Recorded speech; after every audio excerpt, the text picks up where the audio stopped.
Good afternoon, everyone, and welcome to Brookings. I'm Michael Hamlin with the Foreign Policy Studies Program, and Constanze Stelzen-Mueller and I are delighted from our respective centers, hers the United States and Europe, mine the Talbott Center. We're delighted to host the Ambassador of Finland to the United States, Mikko Hautala, for a discussion about European security, the war in Ukraine, the future of Russia, the future of his country in Europe, and many other things. Before I ask you to join me in welcoming the ambassador with a nice round of applause as he finishes his tour here in Washington, let me also say that in many ways I think of him as the dean of ambassadors, certainly of European and East European ambassadors to the United States. He's been here now 4 years. He's seen a lot, and he's definitely seen a lot when you consider that the 4 years before that he was in Moscow as Finland's ambassador to Russia. He also, in his background, has been the foreign policy advisor to the president of Finland, to the foreign minister of Finland, and early in his career he had a stint in Ukraine as well. So he's really thought long and hard and widely about these relationships, and we are just delighted to have him for a conversation that will be about current policy, the long-term future, and maybe even understanding a little bit about the past and how we got to where we are. So before I hand the baton to Constanze for the first round of questions, and then I'll do the second round and you'll do the third round, would you please join me in welcoming the ambassador to Brookings?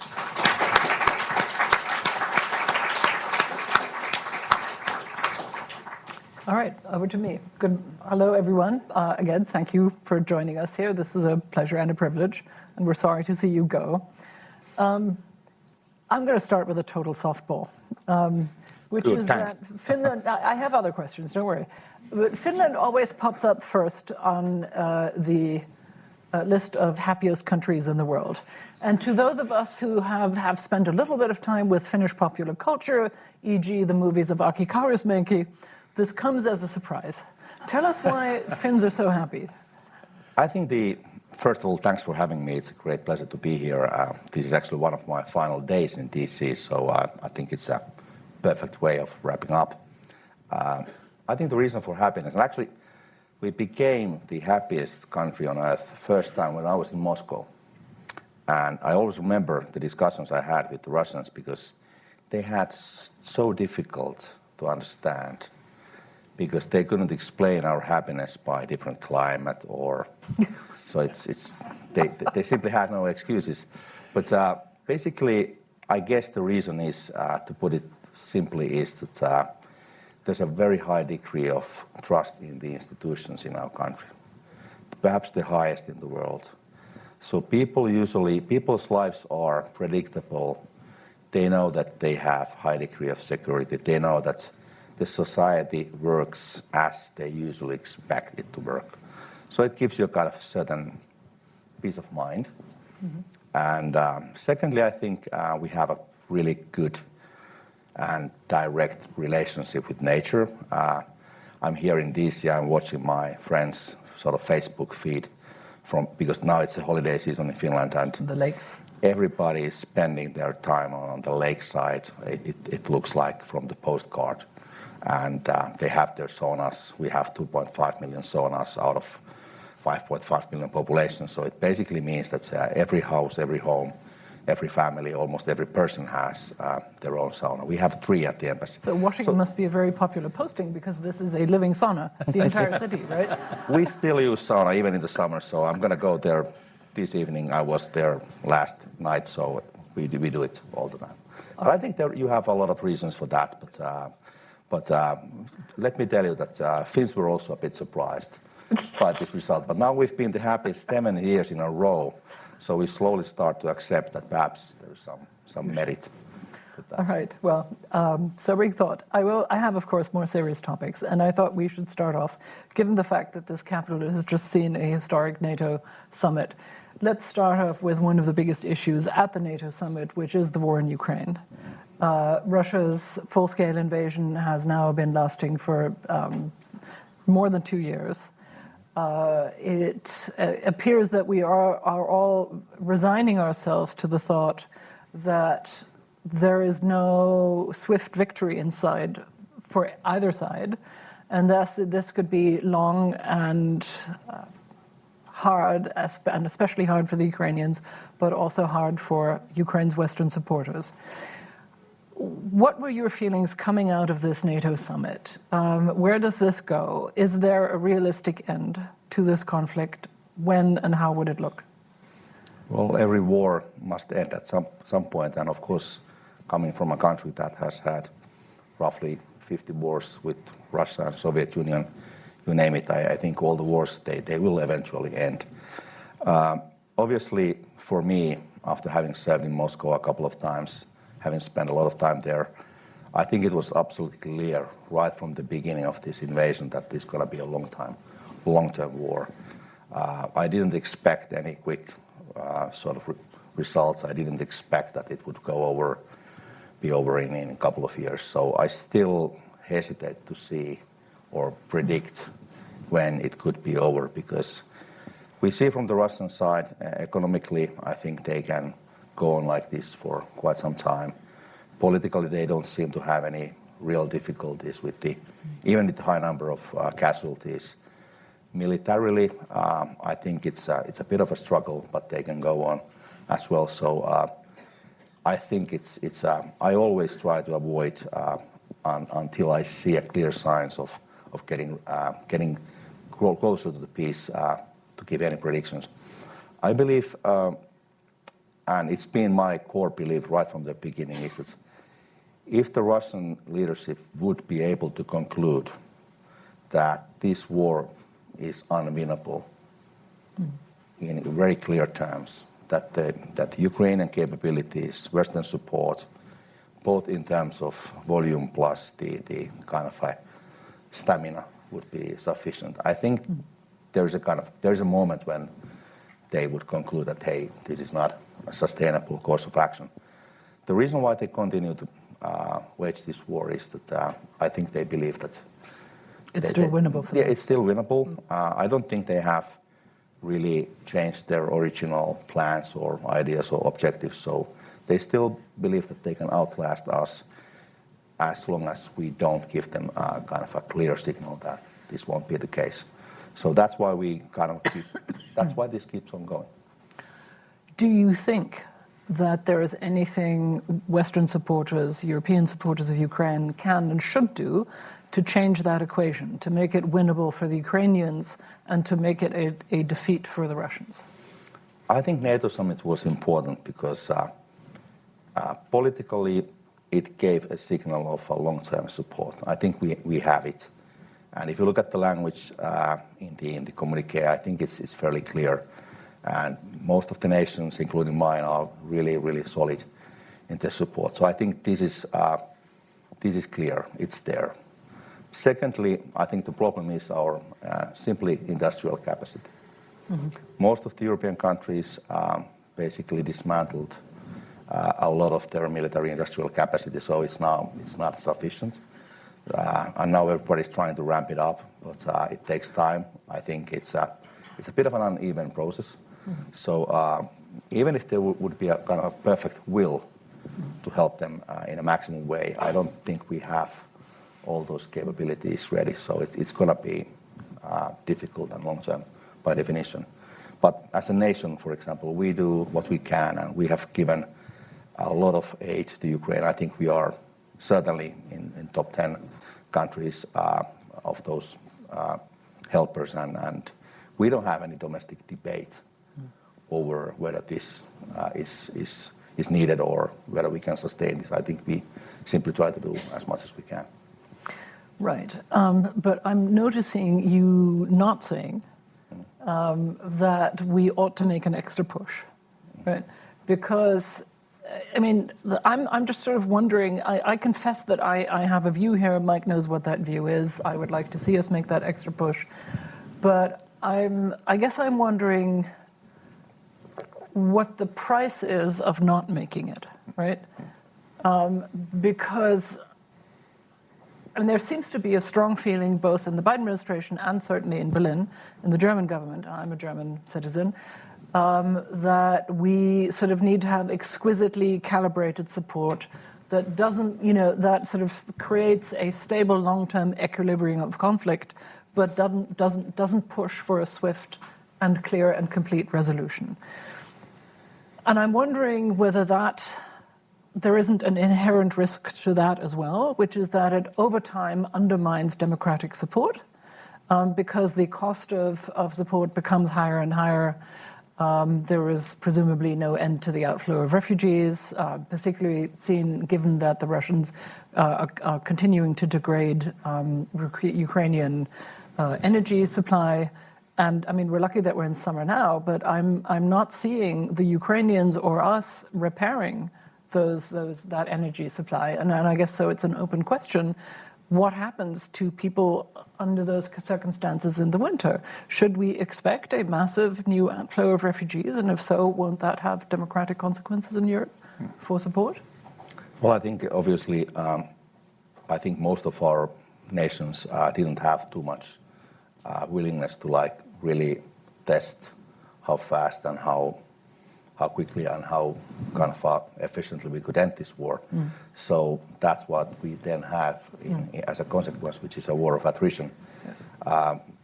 Well, we all know those difficulties politically that many other countries have.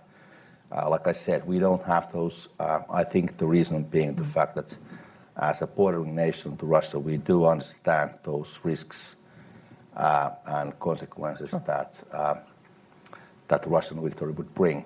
And I think for us, it's a rather clear calculation that we try to help as much as we can. Unfortunately, as a small nation, even with that significant defense industry, I don't think we can bring, obviously, even with some other Nordics, we can't bring the scale. Sure. So we need everybody to be part of this. Sure.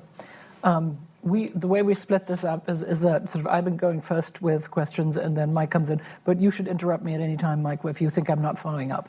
I thought I would move now to questions about what is currently happening within the European political space in terms of hybrid interference.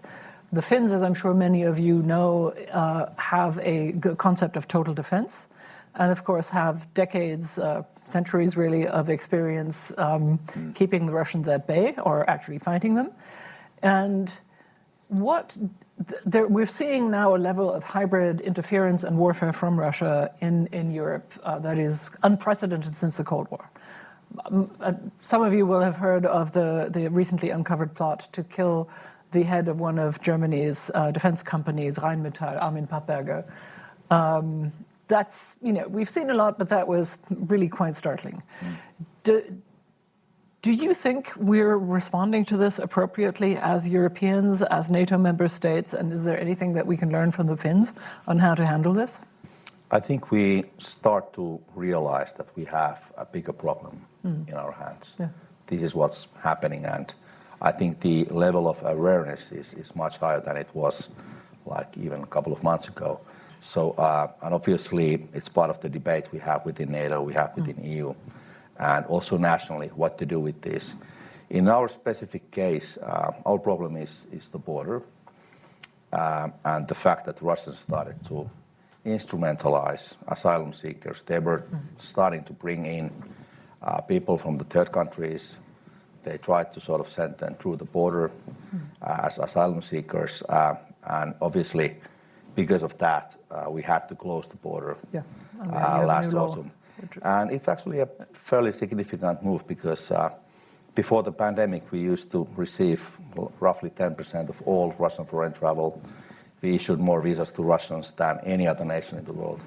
So it's a big change. So we had to already kind of take decisions which are historically unforeseen in the past several decades. So are you saying we should, I don't know, close borders to all Russians? I mean, what's the, because that obviously hybrid warfare is, yes, it is true that some of these acts of sabotage have been undertaken apparently by small teams of people who were sort of recruited through Telegram. But part of this, of course, is also propaganda, cyber attacks, and so on. In other words, that don't require actual people traveling, and the people recruited via Telegram, in my understanding, were already in Europe. So I guess you're not advocating closing Europe's borders as a response to Russian hybrid warfare. No, I mean, we had to do it, but of course, it's not a kind of remedy that applies everywhere. So I do believe that as open societies, democratic societies, we can't have a kind of a police state or which is kind of fully controlled by security agencies and everything is monitored. So I think we have to obviously raise the awareness. That's one aspect. Then, of course, there's a policing and international cooperation involved. Intelligence cooperation. Yes. Yeah. Plus, then we also have to make up our minds what kind of consequences Russia would pay for these kind of actions. And I think this jury is still out there. Well, let me sort of pursue that point for a moment. I think it was an Eastern European foreign minister that pointed out to me recently something that I confess I hadn't noticed, which is that they managed to get into the summit communique the mention of hybrid warfare in connection with Article 5. It's a little farther away from the section on Article 5, but it's in there, and the two notions are now connected. What kind of hybrid interference would it actually take to reach the threshold of Article 5, in your view? Sorry, Article 5 being the mutual defense clause in the NATO treaty, whereby an attack on one is an attack on all, and the response is agreed in the North Atlantic Council. Sorry. Well, as you know, there are a lot of legal concepts and interpretations, but I think, to put it simply, I think if the hybrid warfare acquires a kind of a real kinetic effect, like people are killed, they die, the physical infrastructure is being destroyed. Things explode. Yes, and then I think we are obviously reaching towards that threshold. Right. And what about sort of slightly below that? There is also a big debate, especially in the cybersecurity sphere, of countering, right? Not just being defensive, but countering with offensive acts. What have the discussions been like about that? What can you share with us without having to have us killed afterwards? I can't share too much, and of course, as a bilateral ambassador, I'm not part of that kind of a nitty-gritty work. But obviously, the topic has been alive for quite some time, and it's not going to go away. So obviously, if this goes on, I think we have to assess different options. Okay. Last question before I hand over to Mike. I mean, I have tons of questions, but I don't want to hog the airspace here. You were ambassador in Moscow. Have you ever met Vladimir Putin? I think I've met him in different configurations, roughly 15 times. Yeah. What was your impression? And how did he, in the time that you were there, did you see him sort of changing over time? How many hours we have? Okay. Well, I remember seeing him in Munich at the Munich Security Conference in 2007 when he gave that famous speech where he said, we wanted to work with you. It's all your fault. Honestly, I had the impression of a rather small and angry man, right, who at one point looked at his notes and said, now I can't even read my own notes anymore, my own handwriting, right, because he was so flustered. And clearly something has happened there to sort of focus his anger and his resentment to such a burning point, right? To prosecute a war against a people that has been for, since time immemorial considered as by many Russians as the sort of origin of Russian culture. What has happened there? I think without kind of analyzing his whole term, which is now already more than a sort of quarter of century, but I would say that when he came back as a president in 2012, I think there was a change. And that was, of course, after Munich. But I think we detected fairly early that the degree of historical thinking, the degree of resentment, angeriness, bitterness was higher. And then we also found out that he was really heavily engaged in studying history himself, really going through the papers, old documents. We understood it also from within the administration he had that he's like really assessing history and he's kind of devising his own massive scheme of returning back with the vengeance. So I think he had a kind of a political dream, an idea of a Russian kind of comeback as a major superpower. And his conclusion was that unless he kind of undoes the breakup of the dissolution of the Soviet Union at least with Ukraine, some others, he's unable to do that. So this political project, he never really spoke openly about that with us. But you actually had a lot of evidence, circumstantial and some indirect evidence that something is cooking, and obviously you can't fully hide this type of thinking. So it was there, and I think one of the big drivers for him was that he saw the West as getting weaker. So it was not only the bitterness and his own kind of energy to move forward, but he also saw that, hey, this fruit is becoming more low-hanging, what I want to achieve. So I think that was the key reason. And we're talking here about the 2010s, right? Yes. Yeah. I think the big start was 2012 when he came back, and then it kind of moved on. Personally, I'm convinced that he had decided to go to war over Ukraine already towards the end of 2019. Okay. Right. And many of the things he did afterwards, including the Russian constitutional reform 4 years ago, all of those things were kind of paving the way for the military operation. So I do have to ask this, Mike, and then I'll hand over to you. Why are you personally convinced that it was 2019? What made you think that? And that would have been my question too, so we're sharing. That's good. My argumentation is simply, there are a lot of things that I actually observed those days that didn't make sense in that context, but now it makes a perfect sense. One of the aspects was that I already mentioned the constitutional reform. He started it in January 2020. It came out of the blue. Nobody had expected it. There was absolutely no discussion about it before it happened. Everyone expected that, okay, this is because he has to get rid of the term limit. And the only kind of discussion was why he has to do it so early, because the elections were still 4 years away. My kind of assessment is that he had to get rid of the term limit well before the attack, because if he starts a military operation and if it backfires, it's going to be politically more risky to ask for removal of the term limit. So he had to clear it out of the way, that there will be no domestic political kind of risk for him. Right. And now it worked handsomely this spring, because he didn't have to raise the issue in the context of this war. Right. What he did afterwards, once he got it adopted in a referendum, he tried to take out Navalny, who was the only person in the Russian political space who theoretically would have been able to kind of mass kind of support against the war. So if you put a lot of these kind of streams in the picture and try to assess them, a lot of things make sense.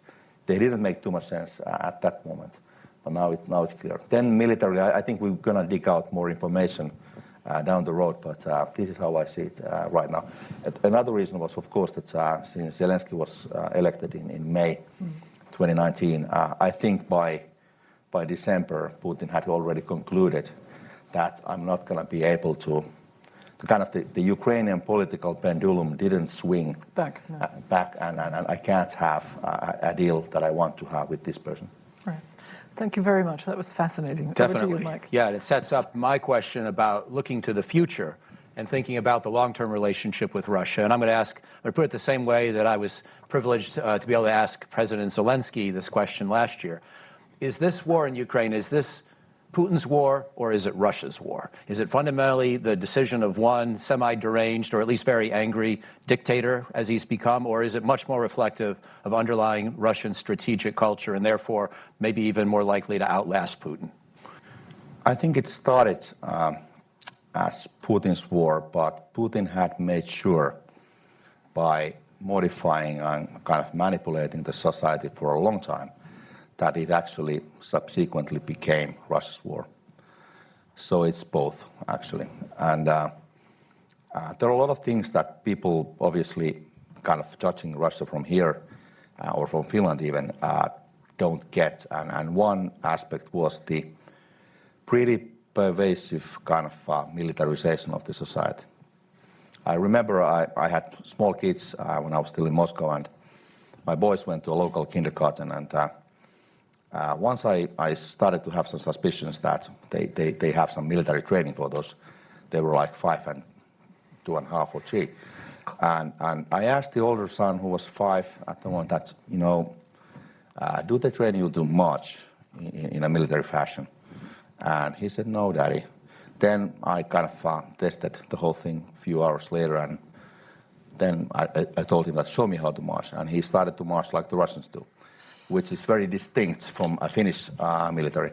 So basically, then he explained. So they had a lot of this type of thing that if you would propose in Finland or in the US that you start to train 3 years old, kind of paramilitary training, you would go to a asylum, a mental asylum. So it's like that was an everyday thing. So I think he's been doing that, paving the way and preparing the society for this long time war for a long time.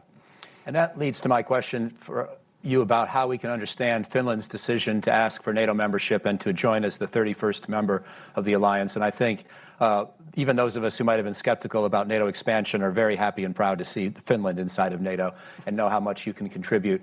But I know this was a long thought process, right? You were just giving us a little short history of Finland before, talking about the many centuries of development of Finnish culture and the polity, and then, of course, the century or so of Russian dominance, and then your freedom since the First World War. But fighting Russia, fighting the Soviet Union in the Great Winter War of 1939-40, you know them about as well as anybody in Finland. But you also seem to have sort of made your peace with them in the Cold War and thereafter, and electing not to join NATO. And then something changed. And can you just explain a little bit about the dynamic? I mean, at one level, it's obvious. Russia attacked Ukraine. It made anybody living nearby wonder if they might be next. But can you give us a little more nuance into the Finnish change in the state of mind about joining NATO? Yeah, for sure. I mean, one aspect is that sometimes it's seen, not only in the US, but also in Western Europe, that this kind of a period after the Second World War, which was Finland strived at being a neutral country, that this was some kind of a harmonious time for our country. It was actually a fairly testy, and it was stable mostly, and we had working relationship with the Soviet Union, and it wasn't too difficult, but we always had to kind of take into account the fact that we had certain limitations what to do in our foreign policy. Obviously, we tried to hide those aspects and not to really display them, but it was not an easy time or some kind of a harmonious moment for us. So it was a kind of a testy time. We always had to be ready and alert and kind of assessing where this will go. So that's one thing. So this was not something that we kind of felt that's kind of really good and something that we should try to always have. Then after the end of the Cold War, we became a member of the EU. So that was the moment when the idea of neutrality was de facto killed. We felt you can't be neutral as a part of the EU because it is a political, it is a security alliance, not military alliance, but security alliance. So I think we had a kind of a long march towards NATO, which started already several decades ago.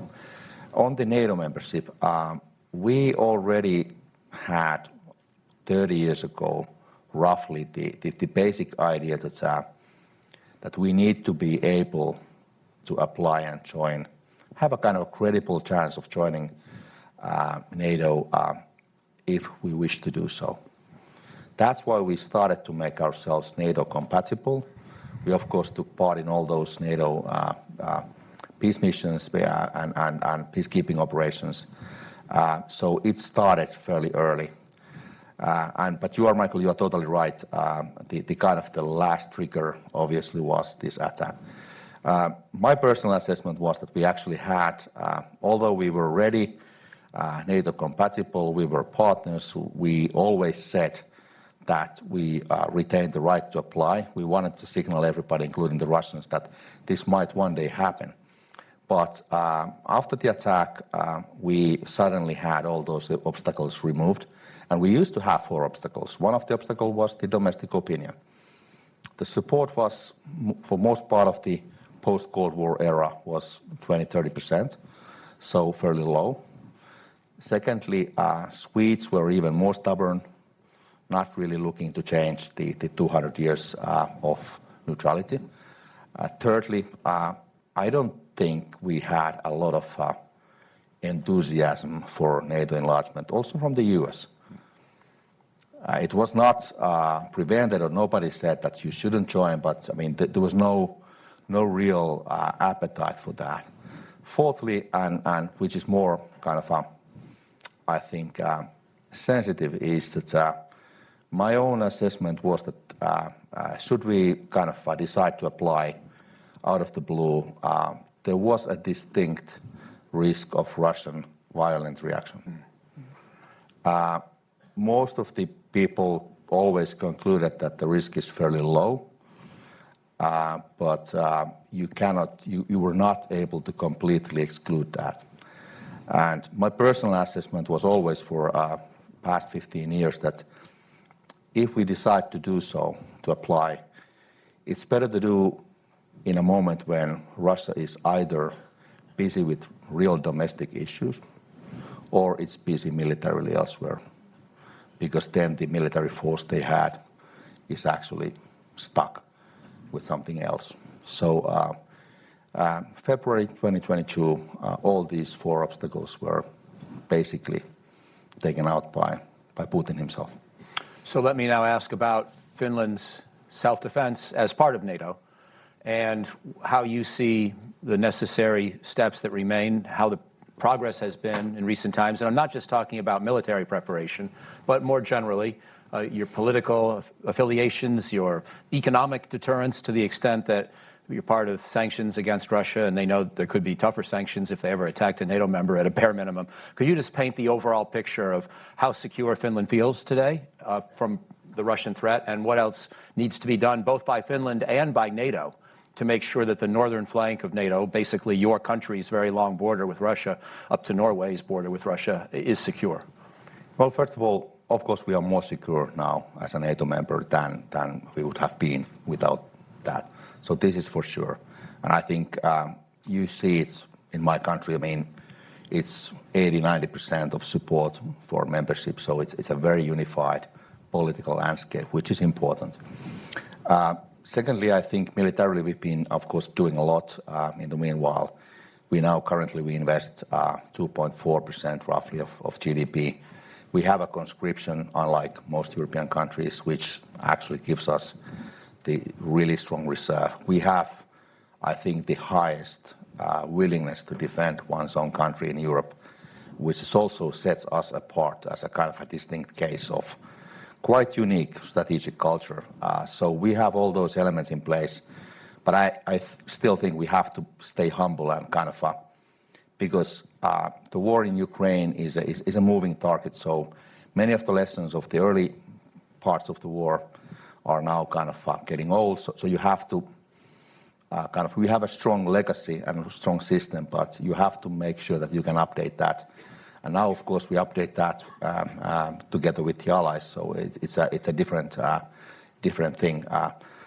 I think we do need to keep up that work and make sure that there is absolutely no kind of appetite for Russia to try to test Article 5 under any circumstances. So this is something that I think we are all now working for. Before my last couple, let me give Constanza I just want to two fingers. interject an audience question Please, here. absolutely. Which is, we got a question from Peter McManaman from Northwestern University referring to the frequent airspace violations and GPS interference by Russia over Finnish territory and over the Baltic.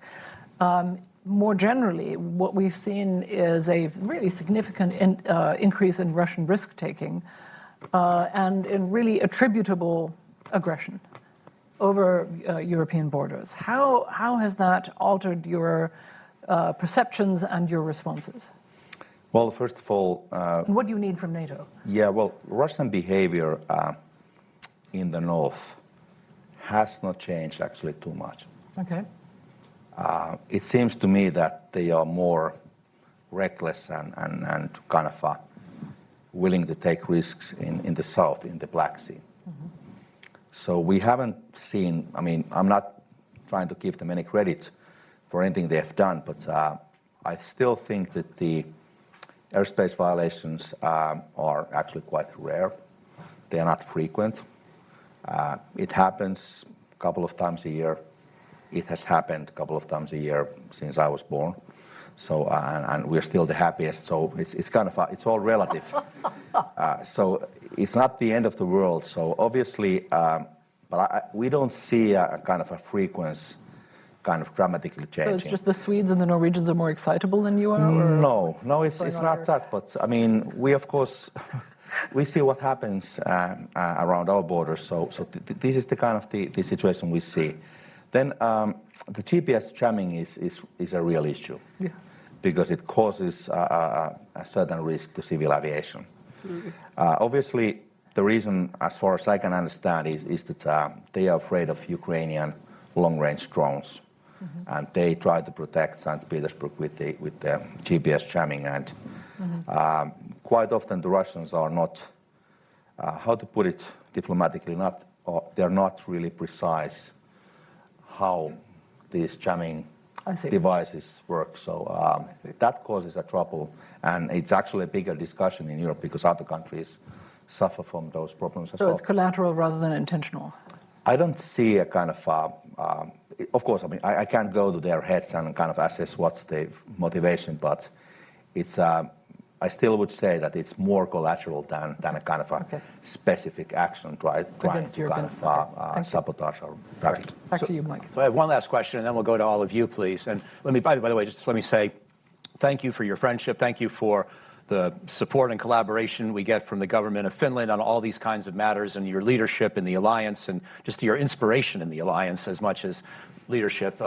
It's just remarkable what you've done historically and what you're doing today. And I wanted to ask now, building on all these conversations we've had about what got us into this war and what changed in Putin's thinking and Russia, how do you look at Russia long term? And if you say that Russia has become militarized as a result of Putin's policies and other developments, what will it take to demilitarize Russia? How long will it take? I mean, how should we even be thinking about this long-term challenge? You perhaps know the old Russian saying, which is that in Russia everything changes in every 5 years, but nothing changes in 150 years. So it's a kind of it's a difficult to assess, but my own quite deep conviction is that we have a Russia problem for the next several years or even decades. It's very hard to see how they would kind of walk out of that situation where they are now, not only with Putin, but as a nation. Kind of a more permanent solution, and obviously you would have to have elements of democracy that would not allow one man essentially to drive a nation into a kind of a cul-de-sac, which this is. Secondly, and this is not an original thing, but I think it's actually quite important, they would have to reassess the history and kind of their own identity. I mean, do we want to go on waging these wars, playing this empire, and is this really something that we want to do? Is this really in our best interest? And currently they obviously don't have that discussion at all. And I'm fairly skeptical that they are ripe for that kind of a real domestic debate anytime soon. So most likely we have to, since there's no way to like quickly militarily kind of change the reality, I think we just have to be stronger and get ready for a long game and outlast them in that long game like we've done before. Domestically, we see absolutely no signs of kind of indigenous change of political thinking, no real challenge to the existing system. And I think we also have to be really, really realistic about this. So I remember when I was still an ambassador to Moscow, quite often when there was a kind of a demonstration in Moscow or elsewhere, and you had like 10,000 people, people got excited in some parts of Europe, like now it's starting to happen. And I once spoke with the Deputy Minister of Interior who was responsible for police in Moscow. And I asked him that, how do you see this? What is dangerous for you? He said, if we have 1 million on the street in Moscow, then it's going to be difficult. Anything below that. So you have to kind of be fairly skeptical. That's my kind of thinking right now. So long term, I don't have any romantic ideas. I'm not betting too much on Putin's leaving and then being replaced by something better. We don't know. I don't even also bet that it would be necessarily something much worse. But I think it's any kind of idea that there's a kind of a black swan that would miraculously change the situation. I simply fail to see it. Okay, please wait for a microphone and identify yourself before you pose your question. So why don't we start here on this side on the right, woman in the fourth row. Yes, please. Thank you. Thank you for a remarkable session indeed. Very interesting what you were saying, I think, about preparedness for Russia with respect to classical war, such as Ukraine and its other ambitions, and waiting a long time, I guess, for a change in governance. But to get to hybrid war, which is a sort of doesn't have boundaries or borders and based in cyber activity, and certainly exhibited in Finland, Norway, up in the Arctic North. In NATO discussions this past week, there was much discussion about cyber, and one session, I think, on hybrid itself. Where do you go with this process of an ongoing borderless war functioning below Article 5?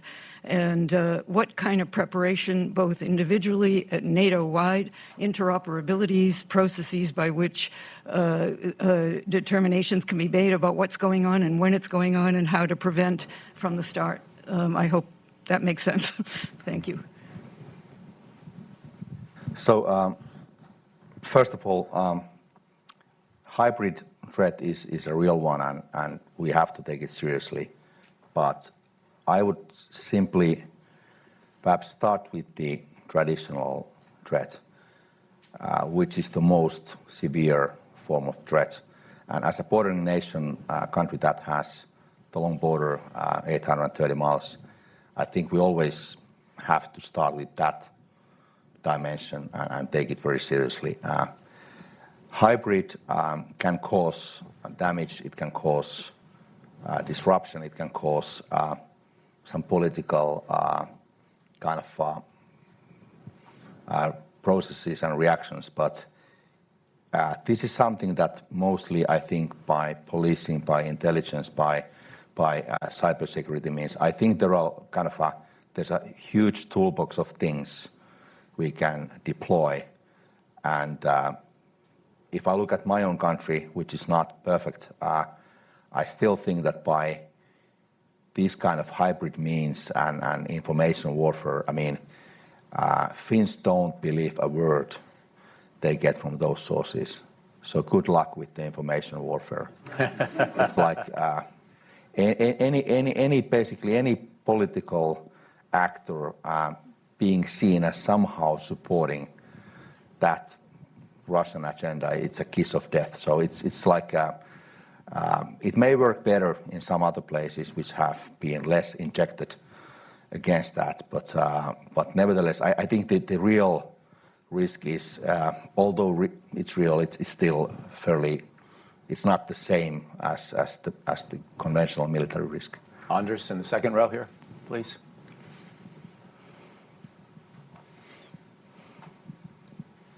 Anders Åslund, Stockholm Free World Forum. Thank you very much for a wonderful presentation. I have one difficult question.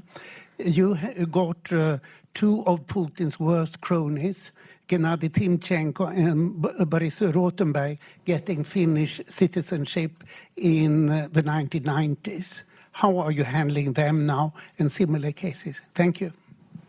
Yeah, it's true that this was not a softball, but yeah, like you know, many of the Russian oligarchs and actors, they did invest in many of the European countries back in the 90s, and still in those days, I think most of them were seen as legitimate businessmen. Now many people may have different opinions, but in many cases they were able to acquire a citizenship of this or that EU country.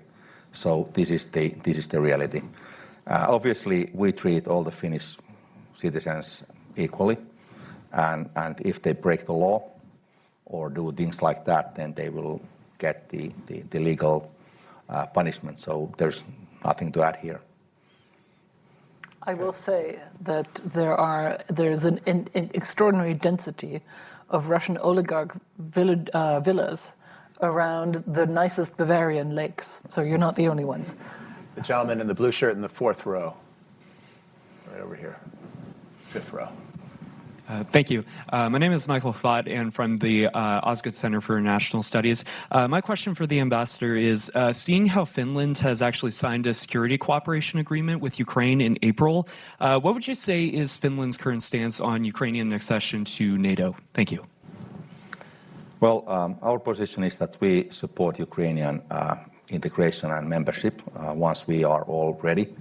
And we, of course, we support them in many ways, not only militarily, but through that bilateral treaty. So I think we would, our thinking is that fundamentally this war needs to end in a way that strengthens the European security order so that all of us will be better off. And obviously, I think Ukraine's NATO membership is a part of that package, and it needs to be, because that would then remove the Russian motivation and reduce the risk-taking in Moscow vis-à-vis Ukraine. Gentleman here in the first row with the sticker on his computer that says birds aren't real. We'll see what kind of question he's got. It's getting interesting now. My name is Will Friedman. I work for Congressman Blake Moore. You talked about playing the long game and how this is going to be a very, very long conflict. I agree with you. I feel like in the United States, we see the longer the conflict goes on, the more funding that the United States gives to Ukraine, the more, the lack of support, starts to become more and more prevalent. Do you think that there will come a day when the United States and Western countries as a whole kind of just say enough and they're done funding because it's just too exhausting? How soon do you think that day is, if so? I think this is still, I'm not kind of downgrading the sums and support and that its importance, but I still think it's cheaper to stop Putin now in Ukraine rather than wait what he does next and to whom. He's having also difficulties. It's not easy or cheap for Russia. So I think it's if you really put it in those monetary terms, you have the cheap way and the expensive way. We are now still on the cheap track, although we might feel that it's expensive, but wait until we see another war or a couple of other wars with Russia, then you really see the numbers going up. Can I take the moderator's privilege here to interject a question that maybe some of you also have, which is there's been a lot of debate until about Sunday afternoon around 1:45 about what would happen if there was a next U.S. administration that leaned away from NATO, right? I think the GOP has been quite careful to signal that they wouldn't actually leave. Well, you never know, whether that is then what happens, but that's been the signaling. Nonetheless, there has been great emphasis, and I think an emphasis that you would also find in some parts of the Democratic camp, that Europe needs to do much more for its own defense, particularly given rising risks across the world. You've seen the difficulties France is having currently forming a government. We've seen the German traffic light coalition struggling along, finally getting its annual budget done, but we're running into some sort of rather complicated elections of our own in September. There is a sense that in Europe, it's not quite clear where the leadership is coming from. So 2 questions. A, how much more do we need to do in terms of our own carrying our own burden shifting to Europe? And where does the political leadership come from? Does it come from Helsinki? It might come. Basically, for the Europeans, first of all, I think we have to do more, regardless of what the US political parties say about this. Mm-hmm. We have to do more because of our own interests. And doing more means at least 2 things. We have to have a more serious European strategic culture, where defense and really a military service getting ready for defend one's own countries has to be taken totally differently, more seriously than ever. Secondly, what we do need, regardless of what happens here on this side of the pond, is that we do need a serious military and defense industry, which we currently don't have. I don't say this because I would expect that the US will not be there, or the US, whoever is elected in November, would kind of step out of NATO. But I simply think that the capacity is limited also here. So European, as industrial nations, we really have to kind of ramp it up. And just to give an example, the latest numbers I heard was that out of US defense acquisitions, roughly 1% comes from Europe. Out of all European defense acquisitions, 63 comes from the US. So we are, in an unhealthy way, dependent on the US. And I think whoever leads the Europe, whatever they want to do, they have to face this reality. And industrially speaking, I think the US has certain limits on its capacity. Plus, there is an economic aspect, because I'm a firm believer in free trade, and I actually do believe that in order to tackle these challenges in Europe, in the Indo-Pacific, we also have to pool the industrial resources and do it in order to do it in an economically sustainable way. This actually comes back to your birds aren't real question about the costs. So just to give an example, certain things, and as a Finnish ambassador, I always speak of icebreakers. I've been on a Finnish icebreakers, they're pretty neat. You get the whole bloody fleet of icebreakers at the price of 1 in Finland. So we have to be and become more kind of smart about how we spend money. Obviously, we will continue to spend money in the US also, defense money, but I think we have to be able to do more. Okay. So both parties in the US are correct in that sense. Time for a couple more. We'll go to the gentleman over here in the polo shirt, 5th row. Thank you. Brian Friedman, GHP Investment Advisors.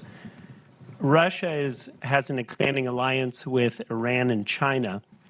How does Finland, and more broadly, how does Finland view its European partners in terms of meeting the challenge of this global challenge?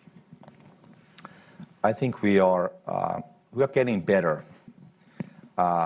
We are, and we will never perhaps be perfect on this.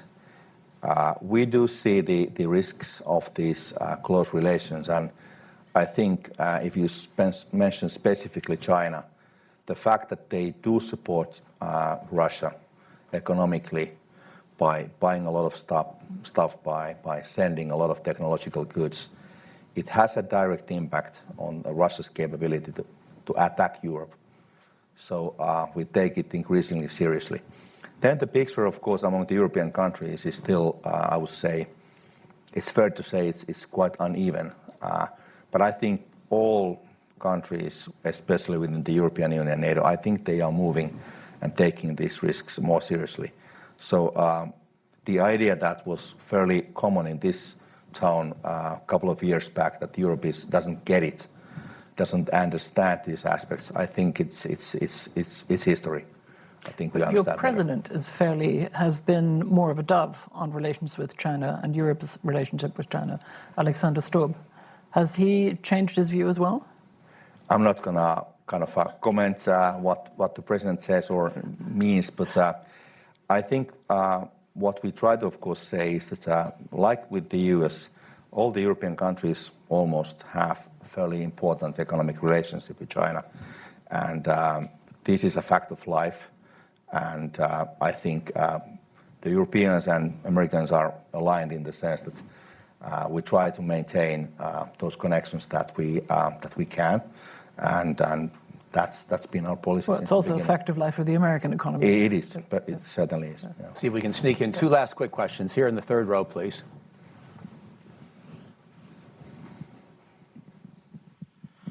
Good afternoon. My name is David Hahn, and I'm with the State Department covering the Nordic and Baltic desks. My question is, Finland is involved with a lot of regional security fora, such as the NBA, the Helsinki Security Forum, the Nordic Assembly, I believe, and the Joint Expeditionary Force. Given that Finland is recently part of NATO and can expect close cooperation with all of Europe, do you see more opportunities for close cooperation with the U.S. on issues of regional security? And do you think there's appetite within the Finnish government to doing so? Well, I think there's a long history of regional cooperation, and it's been getting more active in the recent years. So I think what we try to do is that we are now engaged in a work trying to analyze what the NATO membership of Sweden and Finland actually means. I think the overall philosophy so far is that we need to make sure that all these regional arrangements that we have, they are kind of take fully into account the membership. Then we also have to assess what these other fora they will do in this current, because some of these fora, they used to be kind of a second best options while we were not part of the alliance. But they do still retain certain importance and usefulness also in these new conditions. So I think we are in the process of defining that and how the outsiders can interact with them. But certainly they do continue to play a role in the northern part of Europe, and we just have to see what the specific functions, how they could be modified or how they need to be modified in order to take into account the new reality. And we'll get a last question from the gentleman towards the back with the white shirt right in the middle. Thanks. Hi, my name's Avi. I'm with the Center for European Policy Analysis. My question's on defense industry. So you mentioned that it's necessary to rebuild it, but I'm curious where the funding is going to come from. I mean, the economy in Europe's been lackluster recently, just, to put it bluntly. I mean, France was just downgraded. The UK is a perpetual basket case. Where's the funding going to come from to build the necessary industrial capacity at the necessary scale? I think the European defense spending was, the total figure was, if I don't remember correctly, was like 230 billion 10 years ago. Now it's 380. So I see already a fairly significant increase. So I think the money is there, and it's going to be there because many countries are increasing those budgets. Again, out of those dozens of countries, you will always find those countries in which they just had elections, the government doesn't want to do this or that. So it's always going to be a fairly uneven. What we have to do is obviously to make sure that instead of just building 27 national EU kind of different industries in competition with everybody else, we have to do it smart this way and kind of make sure that all those things that we manufacture, they can operate with each other, so they are fully interoperable and can be used in a really flexible way by others. So there's a lot of this philosophical and principled kind of level thinking that needs to be done. But I think the money is going to be there in an uneven way, but it's going to be there. But we just have to make sure that the industry gets those long-term commitments. They can invest, and also we can avoid the kind of old-fashioned kind of competition that is not always useful. If you look at, for example, the Nordics, for example, we with Sweden, we have had, in late last year, we have had a couple of cases where I think it's a kind of a good idea that Sweden does certain things the best, we do certain things better. So it's like other things, different things. So it means that it's kind of Swedes buy from us certain things and we buy from them certain things. So it's this kind of division of labor to an extent, I think it's advisable. Just to head off the intra-Swedish-Finnish stuff here, let me focus again on the fiscal policy side of this question, which I think is really important. You said the money is there, but in fiscal policy terms, there's three sources of that. Government money, EU money, private sector money. And so far, because of all the national sovereignty sort of constraints on defense industries, right, the focus has been on government spending. I would be really curious to see, I mean, there's two avenues of going to the other sources. One, if you have European funding, I think we're talking about Eurobonds. There are certain countries that absolutely don't want that. Be curious to see what you think. If you want to mobilize private sector money, there are constraints on that right now, and that is that we have a halfway house in terms of capital market union. That's another really big fiscal policy question, around which there's huge fights in Europe. Do you have positions on that? Does the Finnish government have positions on either of those, Eurobonds or capital markets union? I think we are very committed Europeans. Yes, we are committed. I think we have been so far. We are fairly careful with that common financing aspect, and obviously, like you said, it's going to be part of a bigger European debate. Mm-hmm. But what I do see is that you referred to U.S. changing political landscape. We don't know what's going to be after November, but I think the Europeans have to respond to this situation in a more profound and meaningful way. And then I think the solutions, once there is a commonly shared perception that this needs to be done in a different scale than it was done before, then I think we will find solutions. Probably they will be imperfect, like they usually are within the European Union, but they will be better than before. So, and I'm fairly convinced they will be enough to make a change, which won't be quick. Well, there's certainly going to be enough outside pressure, right? Yeah. So, yeah. All right. Well, on that cheerful note, thank you so much, Ambassador. It's been a privilege.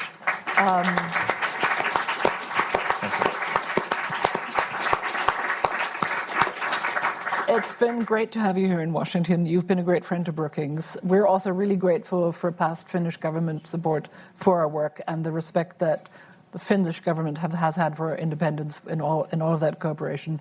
It's been wonderful. We look forward to staying in contact with you and with your successor. Safe travels home. I hope the packing goes well and the unpacking, and that you have a decent sauna wherever you end up in Helsinki. We don't have only one, we have several saunas. We actually need to choose always that, do we go to the electric, the kind of the modern sauna, or the cold sauna, or the black sauna, which is the most traditional, or in the middle, like wood heaten. So it's always a kind of a difficult choice. But it's easy. I mean, it's been a pleasure to serve in the U.S., and obviously I've seen a historical change. Yeah. Finland became an ally to the United States, and U.S. also became the biggest export market for us for the first time in history.